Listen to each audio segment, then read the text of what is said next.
Hello students, मैं हरजिंदर पाल सिंह आज आपके लिए एक नया वीडियो लेके आया हूँ।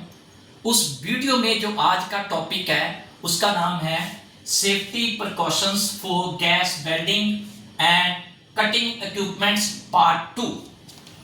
पार्ट 2 का मतलब ये है कि मैंने पिछले वीडियो में आपको इसका पार्ट 1 बताया था कि हमने गैस वेल्डिंग और गैस कटिंग के दौरान हमने कौन कौन सी सेफ्टी यूज करनी है और क्या क्या कौन कौन सी प्रिकॉशंस होती है, तो उसके बारे में मैंने पिछले में वीडियो में बताया था, जिसमें मेरा टॉपिक था गैस सिलेंडर्स के बारे में।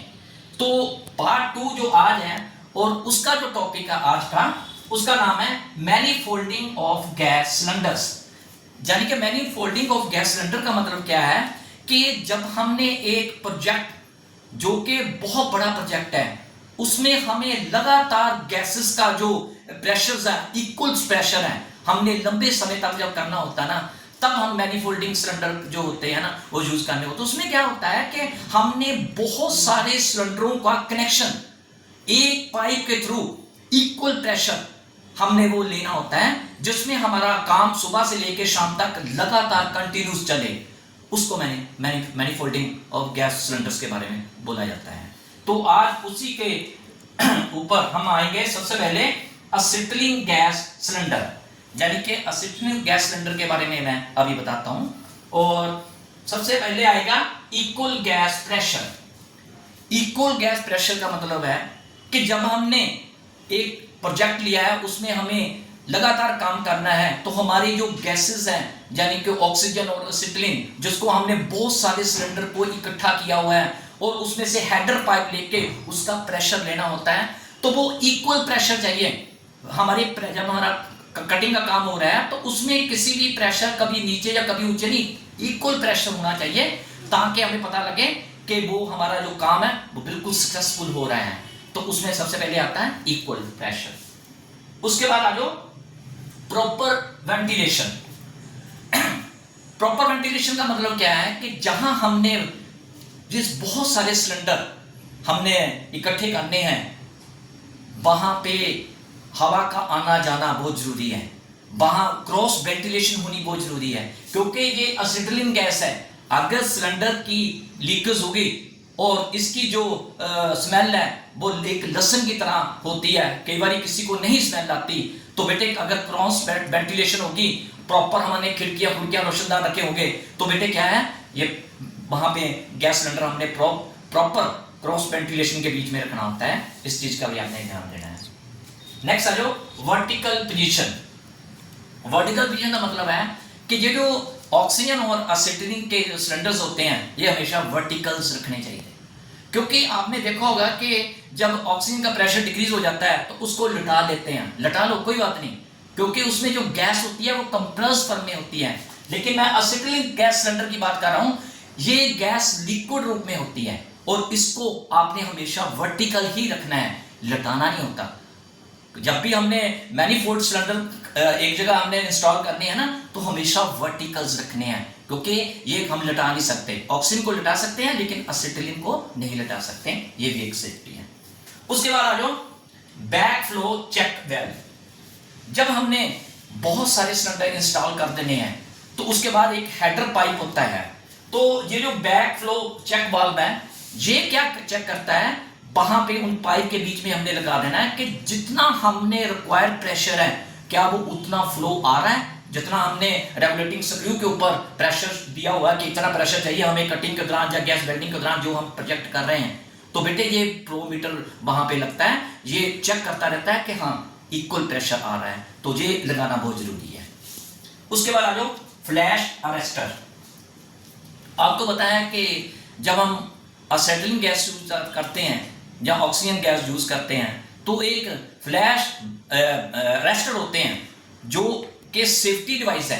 ये हमने सिलेंडर, रेगुलेटर और होस पाइप के बीच में लगना होता है और हमारी जो ब्लो पाइप होती है या गैस कटिंग टॉर्च होती है उसके बिल्कुल पीछे लगना होता है। इसका मेन मकसद क्या होता है कि जो भी चीज सिलेंडर से आ रही है अगर गलती से बैक क्रैशर हो जाए या बैक फायर हो जाए तो जो गैस है वो वापस सिलेंडर की तरफ नहीं जाती। इसको नॉन रिटर्न वाल्व भी बोलते हैं, कि यानी कि नॉन रिटर्न वाल्व का मतलब ये है कि इधर से कोई चीज आई वो वापस नहीं जाती। इसीलिए ये बहुत बड़ा सेफ्टी डिवाइस है जो कि असिटिलीन सिलेंडर के ऊपर लगना बहुत जरूरी है।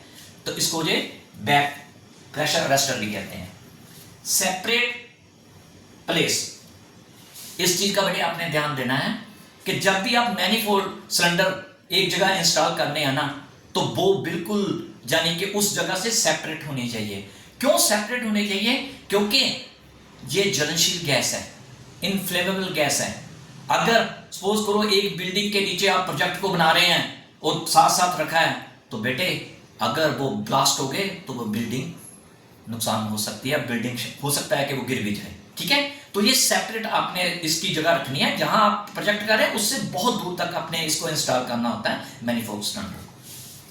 तो ये था असिटिलीन सिलेंडर। अब आ जाओ ऑक्सीजन गैस सिलेंडर। इसमें क्या है? सेपरेट फ्रॉम असिटिलीन, यानी कि जब भी आपने मैनिफोल्ड सिलेंडर्स करने हैं, ऑक्सीजन और असिटिलीन सिलेंडर्स को बहुत दूर तक उसका डिस्टेंस होना चाहिए, बहुत गैप होना चाहिए। क्योंकि जैसे कि मैंने बताया कि असिटिलीन जो गैस होती है वो ज्वलनशील इनफ्लेमेबल गैस होती है, जिसमें हाइड्रोकार्बन के मिक्सर होते हैं। 24 पाक कार्बन के होते हैं और 2 पाक हाइड्रोजन के होते हैं। इसीलिए ऑक्सीजन के सिलेंडर से इसे डिफरेंट रखना पड़ता है, यह भी ध्यान देना है। नेक्स्ट है प्रेशर रेगुलेटर्स, यानी कि प्रेशर रेगुलेटर का हमने कैसे रख रखाव करना है, क्या उसकी सेफ्टी है, मैं इसके बारे में बताता हूं। पहला है सेपरेट रेगुलेटर्स। बेटे इस चीज का आपने ध्यान देना, जब भी आपने रेगुलेटर फिट करना है, असिटिलीन का जो रेगुलेटर होता है वो बिल्कुल डिफरेंट होता है। क्योंकि जो बाकी हमारे रेगुलेटर्स हैं उसकी जो थ्रेड होती है वो हमेशा क्लॉकवाइज यानी कि ऐसे लगती है। तो असिटिलीन ही एक ऐसा है जिसकी यानी कि एंटी क्लॉक लगती है। तो ये दोनों डिफरेंट होने चाहिए। कभी भी ऐसा नहीं जिंदगी में करना कि ऑक्सीजन के रेगुलेटर को आपने असिटिलीन के ऊपर और असिटिलीन के रेगुलेटर को ऑक्सीजन पर फिट करने की कोशिश करोगे तो वो होता नहीं गा, और ना कभी होगा। क्योंकि असिटिलीन के जो रेगुलेटर है उसकी थ्रेड एंटी क्लॉक होती है। तो ये सेपरेट आपने वो जो क्या कहते हैं रेगुलेटर है वो सेपरेट होनी चाहिए। इस चीज का मेन ध्यान रखना, क्योंकि असिटिलीन के जो रेगुलेटर होते हैं बिल्कुल डिफरेंट होते हैं। इस चीज का मेन ध्यान। उसके बाद आ जाओ ISI मार्क रेगुलेटर। जब भी आपने कोई भी रेगुलेटर परचेज करना है तो उसके ऊपर ISI मार्क का होना बहुत जरूरी है।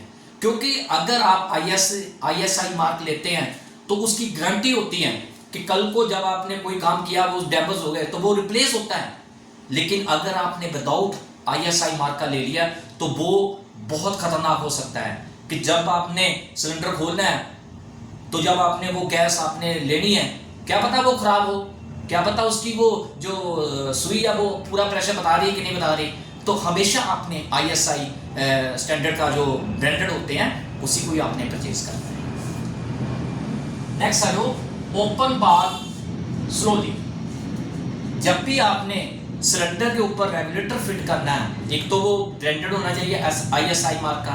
दूसरा, जब भी आपने ये सिलेंडर है इसका जब आपने वाल्व खोलना है तो बेटे एक चीज का ध्यान रखना है कि स्लो स्लो स्लो खोलना होता है। उसका अगर आपने तेज किया तो उसका नुकसान क्या कि जितना इसके अंदर प्रेशर है वो जब रेगुलेटर के अंदर आ जाएगा तो उसकी जो गेजेस हैं तो वो खराब हो जाती है। इसलिए ये सेफ्टी रखनी है कि जब भी जिंदगी में सिलेंडर का वाल्व खोलना आहिस्ता आहिस्ता से यानी कि स्लो स्लो इसको ओपन करते हैं ताकि गैस आहिस्ता आहिस्ता से रेगुलेटर के बीच में आए। ठीक है, नेक्स्ट आ जाओ avoid moving cylinder by holding regulators. जब भी आपने सिलेंडर को एक या दूसरी जगह लेके जाना है तो पहले आपने ये इंश्योर करना है कि सिलेंडर के ऊपर आपने रेगुलेटर उतारना होता है। अगर आपने सिलेंडर के ऊपर रेगुलेटर को नहीं उतारा तो बेटे रेगुलेटर आपका डैमेज हो जाएगा। ठीक है, पहली बात। दूसरी बात, अगर आपने दूसरी जगह ले जाने में थोड़ा सा डिस्टेंस है तो कभी भी ये सिलेंडर है ना इसके ऊपर रेगुलेटर लगा है तो रेगुलेटर को नहीं पकड़ना। अगर आप रेगुलेटर को पकड़ोगे ना तो वो जैसे ही आप घुमाने की कोशिश करोगे तो उसकी थ्रेड कमजोर होती है तो वो थ्रेड टूट जाएगी तो वो सिलेंडर नीचे गिर जाएगा। अगर नीचे गिर गया तो बेटे में ब्लास्ट हो सकता है, दुर्घटना हो सकती है। इस चीज का ध्यान रखना। सिलेंडर को जब भी आपने मूव करना है नीचे से पकड़ के मूव करना है, हल्का सा टिल्ट करना होता है, 5 से 8 डिग्री उसको टिल्ट नीचे से करना होता है, ये ध्यान रखना है। उसके बाद आ जाओ रिपेयर, कैलिब्रेशन एंड एडजस्टमेंट। जब भी आपको लगता है कि हमने काफ़ी देर से इसकी मेंटेनेंस नहीं की, इसकी जो मेंटेनेंस होती है ना, समय समय रहते हैं इसकी एडजस्टमेंट और मेंटेनेंस करनी होती है। अगर आपको मेंटेनेंस करनी आती है तो बेटे आप खुद करो, अगर नहीं आती है तो बेटे वे आपने सप्लायर को फ़ोन करना है और खुद नहीं करना, क्योंकि वो सप्लायर ही यानी कि कैलिब्रेशन करके बेचता है इसकी। ये इसका मेन ध्यान रखना है, ठीक है, खुद नहीं करनी, ठीक है। नेक्स्ट आ जाओ सिलेंडर क्रैकिंग। बहुत अच्छा जीवी बात है। रेगुलेटर फिट करने से पहले सिलेंडर को आपने थोड़ा सा खोलना होता है ताकि सिलेंडर के बाल के जो इर्द गिर्द जो रस्ट और डस्ट होती है वो रिमूव होनी चाहिए। जैसे ये सिलेंडर है, हमने क्या करना है, रेगुलेटर नहीं फिट करना, पहले सिलेंडर को हल्का सा एंटी क्लॉक खोल लेना। जो इसके अंदर प्रेशर है वो प्रेशर जब उस थ्रेड के थ्रू निकलेगा, जितनी भी वो रस्ट है और डस्ट है वो सारी रिमूव हो जाएगी। अगर आपने बिना क्रैकिंग से रेगुलेटर फिट कर दिया और सिलेंडर का वाल्व खोल दिया तो जो उसके अंदर मिट्टी कट्टा रस्ट डस्ट है वो आपके रेगुलेटर के अंदर चल जाएगी, और जो रेगुलेटर की सुइयां हैं वो गलत यानी कि मैसेज देगी कि सिलेंडर का प्रेशर प्रॉपर नहीं बताएगी। यही एक कारण होता है सिलेंडर की पहले क्रैकिंग करनी होती है। उसके बाद आ जाओ डिटेक्ट फॉल्ट्स बिफोर अटैचिंग। जब भी आपने रेगुलेटर फिट करना है सिलेंडर के ऊपर तो पहले आपने ये इंश्योर कर लेना है कि लगाने से पहले जो उसका जो वाल्व होता है उसकी थ्रेड सही है, जहां सिलेंडर की जो आउटलेट थ्रेड है क्या वो उसके अकॉर्डिंग है।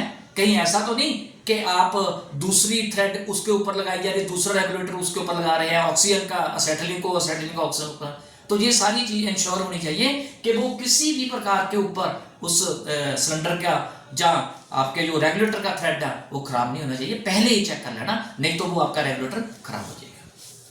उसके बाद आ जाओ never use oil and grease while connecting. जब भी आपने रेगुलेटर सिलेंडर के ऊपर लगाना है तो किसी भी प्रकार का ऑयल ग्रीस नहीं यूज करना होता है। आपसे पूछा जाएगा कि क्यों नहीं करना होता है, मैं असेटिलीन की मैं बात करता हूं कि जो असेटिलीन गैस होती है वो ज्वलनशील गैस होती है, तो अगर आपने ऑयल जहां ग्रीस यूज की तो वो तो पहले ही है, तो जैसे ही आप सिलेंडर का वाल्व खोलोगे तो बेटे वो आग लग जाएगी। तो इस चीज का मेन ध्यान रखना, कभी भी जब हमने रेगुलेटर सिलेंडर के ऊपर फिट करना होता है ना तो किसी भी प्रकार का ऑयल ग्रीस नहीं यूज करना होता है, ये बहुत बड़ी सेफ्टी है। नेक्स्ट है गैस होज, यानी कि जब हमने रेगुलेटर से वेल्डिंग टॉर्च तक हमने प्रेशर लेना है वो होज पाइप के थ्रू हमने प्रेशर लेना होता है। वो होज पाइप की जो सेफ्टी है वो क्या है मैं अभी आपको बताता हूँ। सबसे पहले आता है करेक्ट कलर होज। तो बेटे एक चीज आपने ध्यान रखना है कि जब भी मार्केट के अंदर आपने जो टॉर्च और सिलेंडर के बीच में जो होज लगती है उसके वक्फा कलर होते हैं, तो उस कलर को ही अपने मद्देनजर रख के तो वो परचेज करनी होती है। जैसे मैं ऑक्सीजन की बात करूं, ऑक्सीजन की जो होज होती है वो 3 कलर में आती है, ब्लैक, ब्लू, ग्रीन। लेकिन जो असेटिलीन गैस का है उसका एक ही कलर रहता है, रेड या मरून कहते हैं। सपोज करो अगर आप होज पाइप क्या कहते हैं परचेज करने के लिए गए हैं तो वहां आप देखते हैं कि वो कलर तो है ही नहीं। वहां पे क्या होता है, एक ट्रांसपेरेंट पाइप होती है, शायद आपने देखा होगा कि एलपीजी सिलेंडर के साथ भी जो ग्रीन लगनी चाहिए कुछ लोगों ने वो ट्रांसपेरेंट पाइप लगा देते हैं, लगा लो कोई बात नहीं। लेकिन अगर आपने गैस सिलेंडर के ऊपर जो ट्रांसपेरेंट होज पाइप होती है अगर आपने वो परचेज करनी है तो आपको पता होना चाहिए वो कैसे परचेज करनी है। मैं आपको बताता हूँ, जो ऑक्सीजन की ट्रांसपेरेंट होज पाइप होती है ना उसका जो इंटरनल डाया होज पाइप का वो बिल्कुल ब्रीक होता है, और ये जो उसके ऊपर परतें होती है ना वो ज्यादा होती है। वो क्यों होती है और आपको पता होना चाहिए। जब हमने किसी गैस को या होज को हाई प्रेशर में यूज करना होता है ना तो उसका जो इंटरनल डाया हमेशा कम रखा होता है। इसके विपरीत असेटिलीन जब आपने परचेज करनी है उसका जो इंटरनल डाया ये वाला ज्यादा होता है और ये परतें कम होती है। तो ये कलर देख के आपने उसके ऊपर सेट करना होता है, ये ध्यान रखना है। आप एक दूसरे की चेंज नहीं कर सकते, असेटिलीन की होज ऑक्सीजन को नहीं लगती, ऑक्सीजन की होज असेटिलीन को नहीं लगती, ये आपने ध्यान देना है। ओके, दूसरा है avoid damaging, tangling and bending of hose. जब भी आपने होज परचेज करने जाना है तो जब आपने उसको रेगुलेटर के ऊपर और टॉर्च के बीच में फिट करना है तो एक चीज का ध्यान रखना है कि वो किसी भी प्रकार की डैमेज ना हुई हो, उसके ऊपर कट ना लगा हो, और ऐसे रोल करके नहीं लेके आनी। अगर आप रोल्ड कर दोगे तो बेटे वो वैसे ही यानी कि उसी टाइम में वो खराब हो जाती है। ये आपने ध्यान रखना है, क्योंकि सिलेंडर और टॉर्च के बीच में ये प्रेशर का काम करता है, उसको सिलेंडर से गैस टॉर्च तक लेके आने के लिए। तो रास्ते में कोई लीकेज नहीं चाहिए, ये सारी चीजें आपने देखनी है, ध्यान रखना है। नेक्स्ट आ जाओ, secured hose connection and clamp. जब भी आपने सिलेंडर से लेके टॉर्च के बीच में ये होज आपने जोड़नी है या कनेक्ट करनी है, तो बेटे एक होज क्लिप आता है, वो सिलेंडर के जब साथ जोड़ोगे उसके बाद आपने टॉर्च के साथ भी जोड़ना है, तो वो होज क्लिप होता है, वो आपने लगाना होता है। अगर आपने नहीं लगाया और आपको पता ही नहीं, जब आप वेल्डिंग कर रहे हैं या गैस कटिंग कर रहे हैं, तो वो जो होज है बिना क्लिप से कई बार बाहर निकल जाती है। सिलेंडर से आपने जहां इसको कनेक्शन किया ना, वो बाहर निकल जाएगी। अगर बाहर निकल गई तो बेटे कुछ भी हो सकता है। कोई भी जो आग लगने का साधन है ना, अगर कर रहे हैं, जो आप वेल्डिंग कटिंग कर रहे हैं या कुछ भी कर रहे हैं, तो उसका अगर चिंगारियां पीछे आ गई तो वो सिलेंडर ब्लास्ट हो जाएगा। तो जब भी आपने ये होज लगानी है तो होज क्लिप है उसको टाइट करके, और होज क्लिप भी उसके अकॉर्डिंग होना चाहिए, जैसे आपकी होज का डाया उसी डाये का ही आपने लगाना है, ठीक है। Prevention from flying spark, slag and etcetera. तो इस चीज का भी आपको इंश्योर होना चाहिए। जब आप वेल्डिंग कर रहे हैं ना, तो वेल्डिंग जो होती है वो थोड़ी सी सिलेंडर से 5 मीटर दूर होती है, और जब भी आपने वेल्डिंग करनी ना, तो होज को बचाना है। एक तो सनलाइट को बचाना है कि उसकी रोशनी ना पड़े, ठीक है ना। दूसरा, जब आप वेल्डिंग कर रहे हैं ना, वो स्पैटर भी नहीं उनके पास आने चाहिए, ये लिखे ना फ्लाइंग स्पैटर्स। फिर जब आप कटिंग कर रहे हैं तो जो कट किया हुआ मटेरियल है उसके ऊपर आपकी होज नहीं आनी चाहिए, जहां कोई गर्म जो होगा उसके ऊपर होज नहीं आनी चाहिए। अगर होज डैमेज हो गई तो बेटे वहां से असिटिलीन गैस अगर वो लीक कर गई तो कुछ भी हो सकता है, हादसा हो सकता है। इस चीज का मेन ध्यान रखना है। उसके बाद आ जाओ, रिमूव ब्लॉकेज यूजिंग ऑक्सीजन। अगर आपका काफी समय काम कर रहे हैं और आपने उसके बाद उसको यूज ही नहीं किया, तो कई बार क्या होता है कि ये जो होज होती है, चाहे वो ऑक्सीजन की है चाहे वो एसिटिलीन की है, ये अंदर से इसके अंदर डस्ट चले जाती है।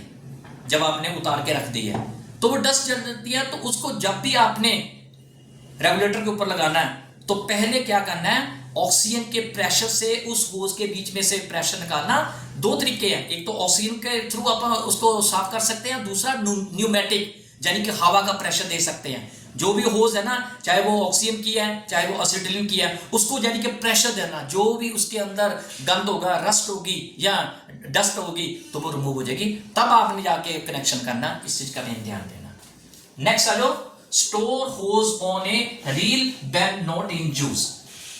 तो बेटे जब भी आप गैस वेल्डिंग या गैस कटिंग करते हैं तो ये इंश्योर करना है कि जैसे ही हमने वेल्डिंग खत्म कर दी है या कटिंग खत्म कर दी है, तो उसको बेटे आपने ऐसे ही सिलेंडर के ऊपर हैंग नहीं करना होता है। उसको आपने क्या करना, एक इलेक्ट्रिकल की रील आती है, या तो उसके ऊपर या फिर क्या कहते हैं जो व्हील होता है, टायर जिसको बोलते हैं गाड़ी का, उसके ऊपर आपने रखनी होती है। कभी भी सिलेंडर के ऊपर नहीं रखनी होती, क्योंकि जब सिलेंडर के ऊपर रखोगे तो गैसेस का प्रेशर होने के नाते जो आपका रेगुलेटर है या सिलेंडर का बाल्ब है, उससे क्या होगा, एक तो गैस वापस जा सकती है, या उस प्रेशर से क्या होता है सिलेंडर गिर सकता है, ठीक है ना। तो ये चीज ध्यान रखनी है। तो जब सिलेंडर गिर गया तो बेटे फिर कुछ भी हो सकता है, डैमेज भी हो सकता है और नुकसान भी हो सकता है। उसके बाद आ जाओ, avoid hose to come in contact with oil and grease. तो इस चीज का भी आपने ध्यान रखना है। जब आप वेल्डिंग कर रहे होते हैं, गैस कटिंग कर रहे हैं या गैस वेल्डिंग कर रहे हैं, साइड के बाहर कर रहे हैं या वर्कशॉप के अंदर कर रहे हैं, तो आपकी होज किसी भी तेल, ग्रीस या किसी के साथ कांटेक्ट में नहीं आनी चाहिए।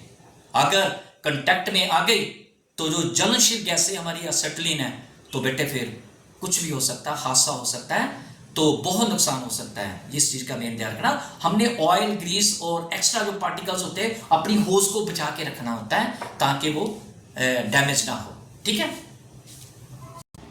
और आखिर में है टॉर्चेस एंड टिप्स, यानी कि जो वेल्डिंग की टॉर्च होती है और टिप्स होती हैं, मैं उसके बारे में आपको बताता हूं। सबसे पहले आता है स्टोर इन क्लीन बॉक्स। जब भी आपने जो वेल्डिंग की टिप होती है, जो नोजल, उसको नोजल भी कहते हैं, वेल्डिंग नोजल भी कहते हैं, वो 1 नंबर से लेके 15 नंबर तक होती है।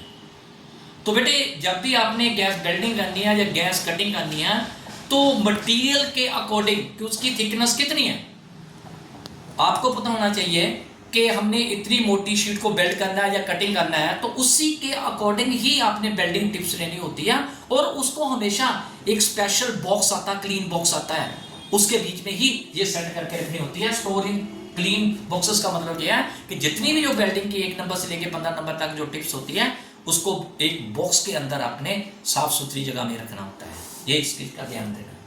उसके बाद आ जाओ, avoid using torch as a lever और हैमर।